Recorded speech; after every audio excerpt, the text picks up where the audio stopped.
আত্মনির্ভরশীলতার উপর গুরুত্ব দিয়ে সমবায় সমিতির মাধ্যমে গ্রামে গ্রামে কৃষি উৎপাদন বাড়িয়ে প্রতিটি পরিবারকে আত্মনির্ভরশীল করে তোলার আহ্বান জানাতে হাইলাকান্দিতে উপস্থিত হন নাবার্ডের চিফ জেনারেল ম্যানেজার লোকেন দাস। শ্রীভূমি জেলার রামকৃষ্ণনগর মেডিকেল কলেজের কাজের অগ্রগতি পরিদর্শনের পর তিনি হাইলাকান্দিতে আসেন। এরপর হাইলাকান্দি জেলার আয়নাখাল সমবায় সমিতিতে উপস্থিত হয়ে সমিতির চলমান কাজকর্ম পরিদর্শন করেন।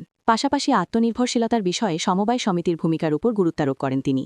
আয়নাখাল সমবায় সমিতিতে উপস্থিত হয়ে প্রথমেই দেশের সমস্ত সমবায় সমিতিকে একটি অ্যাপের মাধ্যমে সব ধরনের কাজকর্ম পরিচালনার নির্দেশ দেন সমিতির চেয়ারম্যানকে। এছাড়াও গ্রামে উৎপাদন বৃদ্ধি ও কৃষিকাজের মাধ্যমে একটি আত্মনির্ভরশীল গ্রাম ও সমাজ গড়ে তোলার জন্য সমবায় সমিতিকে আরও সক্রিয়ভাবে কাজ করার আহ্বান জানান নাবার্ডের চিফ জেনারেল ম্যানেজার লোকেন দাস।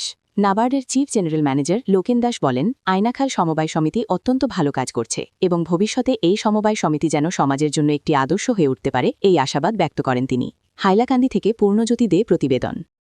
আসলে এইটো মই এই যে ভিজিটত আহিছোঁ অকল আইনাখাল বুলি নহয়, মই কৰিমগঞ্জত আমাৰ মেডিকেল কলেজ যিখন সেইখনো আমাৰ নাবাৰ্ডৰ এটা স্পেচিয়েল এচিষ্টেঞ্চ স্কিমত চৰকাৰক আমি অকণমান মানে বিত্তীয় সহযোগিতা আৰম্ভ কৰাইছিলোঁ, গতিকে সেই সূত্ৰে চাবলৈ আহিছিলোঁ, ভাল লাগিল। আৰু ইয়াত আইনাখাল সমবায় সমিতিত অহাৰ কাৰণটো এইটোৱেই যে প্ৰথম কথা আইনাখাল সমবায় সমিতিয়ে ভাল কাম কৰি আছে।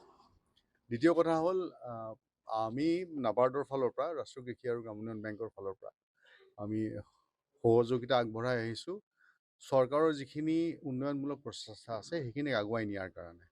সেইটো ক্ষেত্ৰতে আমি যদি চাওঁ, আমাৰ বৰ্তমান কেন্দ্ৰীয় চৰকাৰৰ এটা মূল যদি আমি ট্ৰাষ্ট বুলি কওঁ, সেইটো হৈছে কি আমাৰ সমবায় ক্ষেত্ৰত এটা জাগৰণ সৃষ্টি কৰা।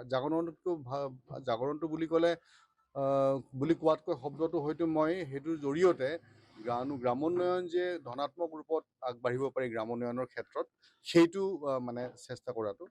সেই আমি প্ৰচেষ্টাটো লৈ পেলাই যিহেতু আমি এটা সংস্থা হিচাপে ৰাষ্ট্ৰীয় কৃষি আৰু গ্ৰামীণ উন্নয়ন বেংকে গোটেই দেশত এই কামটো আগবঢ়োৱাৰ ক্ষেত্ৰত বিশেষকৈ আমি কম্পিউটাৰেশ্যন অফ টেক্স, যিটোত আমি তেখেতসকলক এটা ডিজিটাইজেশ্যন কৰাৰ পৰা কম্পিউটাৰৰ জৰিয়তে কামখিনি কৰিব পৰা, কম্পিউটাৰৰ জৰিয়তে একাউণ্টছৰ কামখিনি কৰিব পাৰে, গোটেইবিলাক কৰাৰ কাৰণে প্ৰচেষ্টা কৰা হৈছে। এইটোৰ উদ্দেশ্যটো এইটো যে গোটেই ভাৰতত যাতে এটা ছফ্টৱেৰতে গোটেই আমাৰ সমবায় সমিতিসকলে কাম কৰিব পাৰে, যিটোক আমি ইংৰাজীত primary agricultural cooperative society pecks বুলি কোৱা যায়।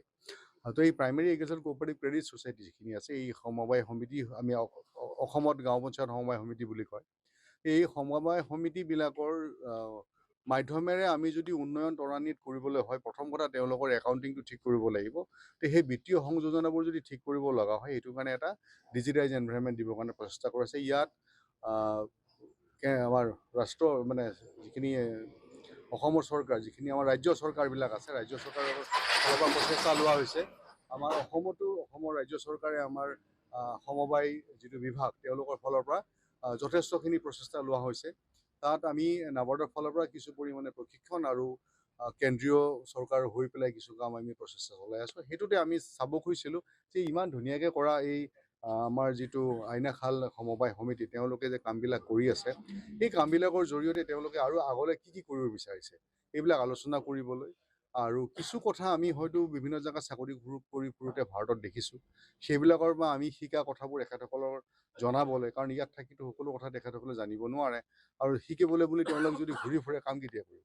গতিকে আমি যিখিনি শিকিছোঁ সেইখিনিকে জনাবলৈ মূলতঃ আৰু নতুন ৰূপত এই সমবায় সমিতি